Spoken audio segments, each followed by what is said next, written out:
This is our Egyptian gallery here at Leicester Museum. And perhaps you can see behind me a mummy. This is Mut. Now, the most famous mummies, of course, are the kings and queens of Egypt, known as pharaohs.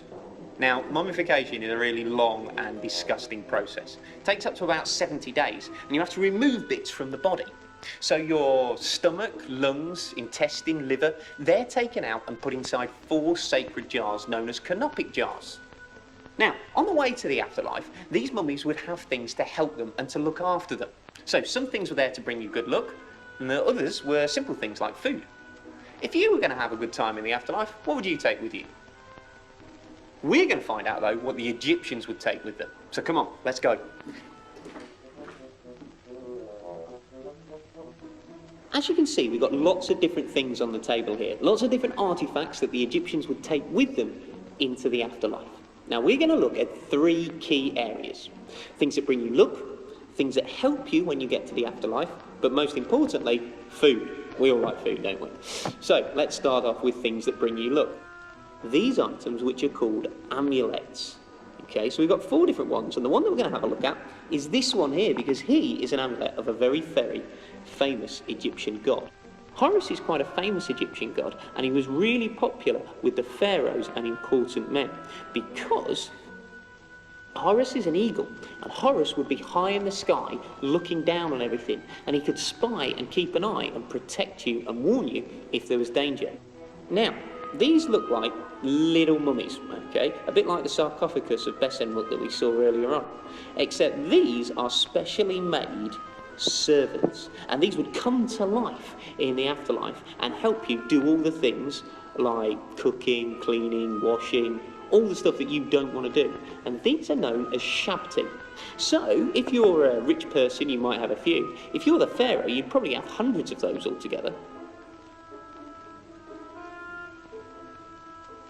Now, I've got some Egyptian food down here, or things that the Egyptians would be used to having, and you've probably had these too.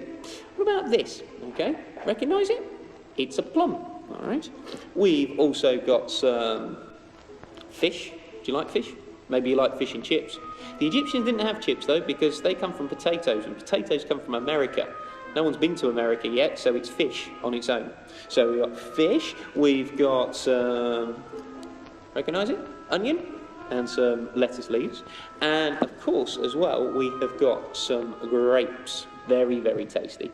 But the most famous thing probably that everyday Egyptians would have is straightforward bread. Now, this here looks like a badly made plate, doesn't it? But actually this is the sort of flatbread that ordinary Egyptians would have every day. If you were a richer Egyptian though, you'd expect your bread to be looking something like this. Now, this is quite difficult to make. Egypt was really, really good because of the river that runs through it, the River Nile. And the River Nile provided water for all of the fields on its banks, and these would have irrigation channels, they're called, to feed the water to the various fields. Every year the River Nile would flood, and these areas, all the silt and the soil from the river would end up coming up and being spread across all of these fields, which made it really, really good for growing crops. So, once you've grown these, you'd have to harvest them by cutting, and then you'd do something called threshing.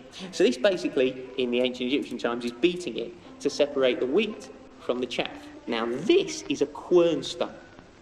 A quernstone has 2 different bits. It's got the bedstone on the bottom and the runner stone. The bedstone is so called because it doesn't move, it falls asleep, it stays there. And the runner stone is the bit that goes round and round. Now once we've got the wheat, what we do is we put it into the top here of the hopper. And if I lift this up, very, very heavy, you can see, okay, nice and flat on this side, but on the bedstone, we've got lots of different grooves.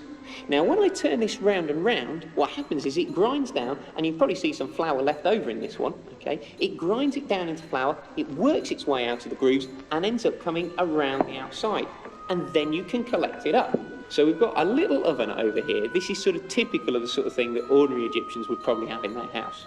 So we've got the fuel down here, the wood, that would go in there, we'd set fire to that, and the smoke would come out of the chimney at the top, and hopefully we'd be able to bake it into something nice. So as you can see, we've got all of our items ready now to go inside the tomb. We've got our amulets, our shabti, and our food.